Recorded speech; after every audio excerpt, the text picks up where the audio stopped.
What's up, guys? This is Paul from Get Yours Online Training, and there is no time to lose. We've got a lot to get through and not a lot of time to get through it. So, housekeeping, episode number 6 of Rugby Fitness Responses. Hashtag awkward. No one's actually asked me any questions this week. So, whether you like it or not, I'm going to impart some knowledge on you that's nothing to do with strength and conditioning. I want to talk about rugby. I'm going to talk about getting better at the game of rugby without getting in the gym constantly. So, my catchphrase for the video is going to be this. S&C is great. I love it. S&C is an important part of a decent level player's curriculum.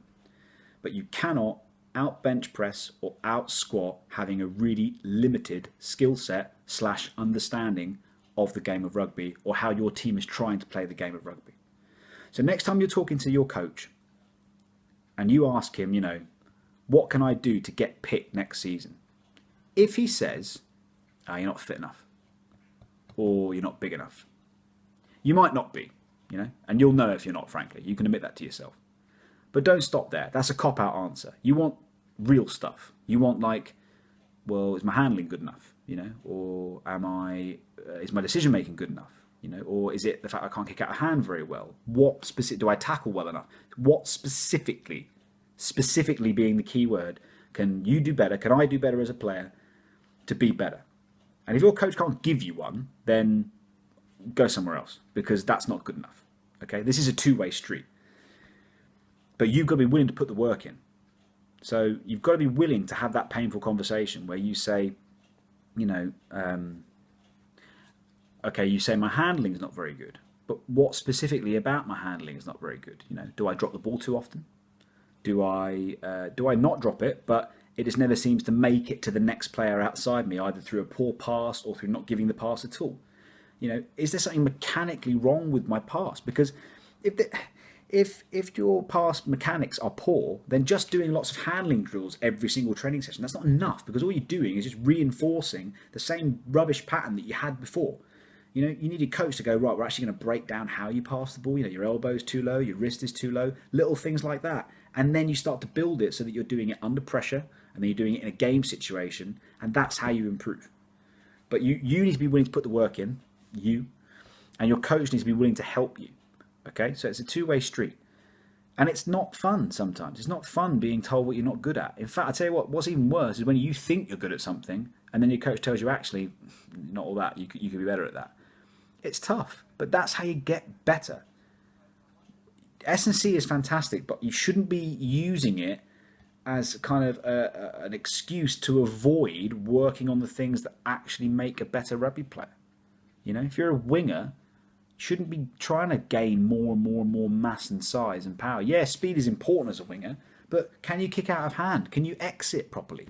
Do you run good lines? Are you able to get involved in the attack in ways other than just getting it on your wing? Are you able to catch an up and under?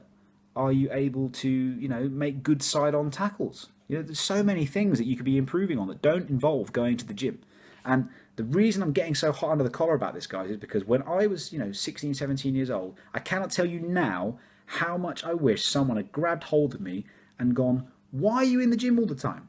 Oh, well, I'm trying to get big because I'm in the centre. Well, so you're a centre. Can you pass off both hands? Well, sort of. Can you pass well off both hands? No, probably not. Well, why are you working on that then? Come on, I'll help you. Let's work on it. Let's break your pass down. Let's see why you're not passing well. But I never got that. And I don't want to make it all about me, but all these videos are about me saying to you, let me help you with my knowledge and my experience of things that work. Now I'm telling you, listen to my experience of things that didn't work. Yep, learn from my mistakes and learn from mistakes of people that you will have seen. You'll have known senior players that they were decent at 21 and then they played all senior rugby and they just didn't get better. They just stayed the same for 10 years, played for 10 years, stopped playing. And they enjoyed themselves, had a great time, but they never really, you always thought they could have gone further, but they never really did. The ones that go further are the ones that aren't afraid of things they're not good at. They don't just avoid the things they're not good at. They find them and they work on them. And if you don't believe me, look at the best player in the world in your position. Okay? And I mean the actual best player, not your biased view because, you're English or you're Welsh or you're Irish. Your actual best player in your position. Prime example, Kieran Reid. Okay? Kieran Reid plays number 8 And for a number 8, he's not a small lad, but he is not the biggest number 8 in the world by any stretch of the imagination. He's not the biggest ball carrier in the world, and he's not the biggest hitter in the world. You know, Billy Vunipola is a far bigger ball carrier than him. Toby Faletau is a far bigger ball carrier than him. Dwayne Vermeulen, Louis Picamol is an absolute monster when he carries the ball. And yet none of them are on the same level at this moment in time in terms of effectiveness for their team than Kieran Reid is. He is absolutely central to the way the All Blacks play the game. And I think we can all agree they play it bloody well. And the reason he's so good is because, yes, he's a big man. Yes, he's a big ball carrier. But if he finds himself on the end of a backline move and he's in that little 5-metre channel, you can bet your bottom dollar that the guy outside him is going to have space to run into. He's not going to run the guy off the pitch. He's going to run nice and straight, even inside shoulder, and he's going to hold that ball until the last possible moment, and then he's going to give it. Sometimes he's so good he'll give it out of the tackle, and it'll be pinpoint accurate, and that guy's off and he scores a try. And that is spending time on the ball under pressure. That's spending time getting hit and offloading, not just hammering more weight so you can just run clean over the guy and not make the pass in the first place. So I'm going to stop there. I've been rabbiting on for a while now, but I feel really passionate about this. You've got to work on your skill set. And then you can combine that with good strength and conditioning so that not only are you a great athlete, but you're a great athlete who can do things. You're a great athlete who can put boot to ball when there's a flat line of defence in front of you. You're an athlete who can use your physical presence to draw people to you in defence and then hit inch-perfect passes back to that second line of attack. And you can do that whether you're a forward or a back.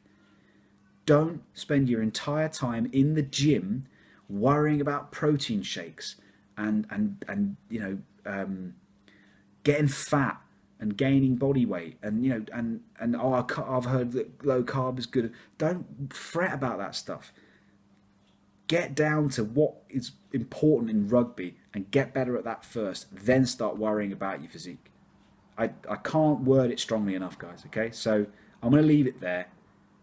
Don't be afraid to have that conversation with your coach. A good coach will help you. Just remember that. A good coach will try their best. They'll bend over backwards to help the people that want to get better. So, Paul, this is Paul from Get Yours. I'm going to sign out. It's been great doing the series. Anything that's come up in this video, drop it in the comment section below.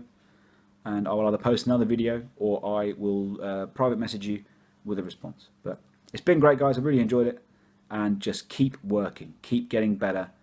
And keep enjoying yourselves. All right, guys. I'm going to see you. Bye.